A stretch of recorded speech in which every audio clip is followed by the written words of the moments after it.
Pengamat Hukum Tata Negara Refli Harun meminta 2 terdakwa kasus Novel Baswedan dibebaskan.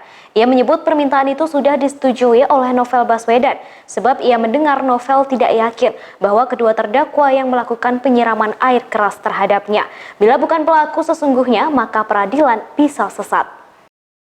Pada Minggu 14 Juni 2020 pukul 14.30 waktu Indonesia Barat, Refli bersama tokoh politik dan ekonomi lainnya mendatangi rumah Novel Baswedan di Kelapa Gading, Jakarta Utara. Selain ungkapkan empati, Refli juga berbincang terkait cacatnya peradilan dalam penyelidikan dan penyidikan kasus tersebut. Menurutnya, tuntutan jaksa dianggap melecehkan lantaran menganggap kasus tersebut sebagai kasus kejahatan biasa. Padahal menurutnya, kasus Novel Baswedan berkaitan erat dengan statusnya sebagai penyidik KPK yang getol menangkap para koruptor.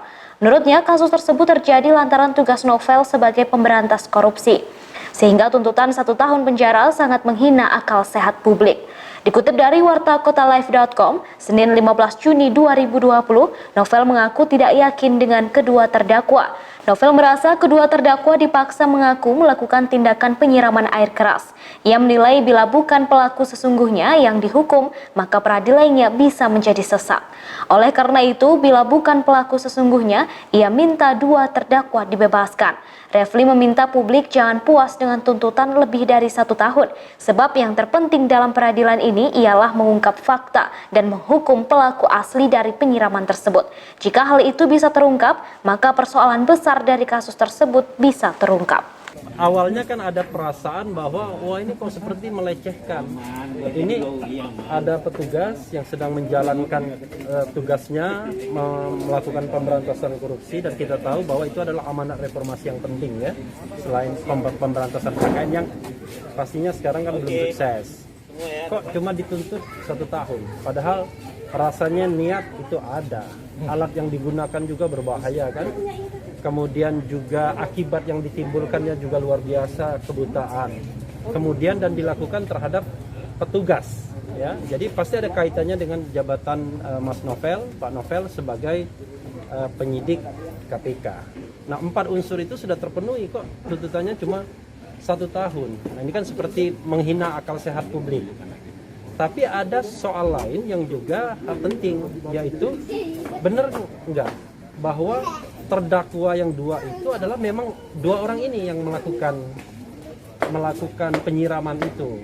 Nah, kami pribadi menanyakan kepada Mas Novel. Mas Novel sendiri juga nggak yakin bahwa itu pelaku sesungguhnya. Kalau bukan pelaku yang sesungguhnya, maka kan peradilannya kan bisa sesat, ya kan? Peradilannya bisa sesat. Maka kemudian ada suara yang mengatakan, kalau memang bukan pelaku yang sesungguhnya, ya harusnya tuntutannya dibebaskan, kan begitu? Karena kalau kemudian misalnya suara publik saat ini mengatakan 1 tahun itu terlalu ringan, maka kemudian jangan-jangan diskursus ini akan selesai ketika kemudian nanti pelaku itu dihukum 3 tahun, 5 tahun, dilipatkan. Jadi seolah-olah case close. Padahal yang datang tadi meyakini bahwa bukan itu pelakunya dan ada soal yang jauh lebih besar. Soal-soal yang mungkin yang terkait dengan dimensi kekuasaan ya, dengan dimensi-dimensi lain yang tidak hanya sekedar ordinary kriminal itu ya, bukan hanya sekedar kriminal biasa. Semoga kita semua ke depan punya harapan untuk bisa mendapatkan wajah hukum yang baik dan semoga masyarakat ke depan bisa mendapatkan keadilan dengan sebaik-baiknya. Demikian informasi di Tribun News Update kali ini. Saksikan terus Tribun News Update di channel tribunnews.com. Terima kasih sudah nonton. Jangan lupa like, subscribe, dan share ya.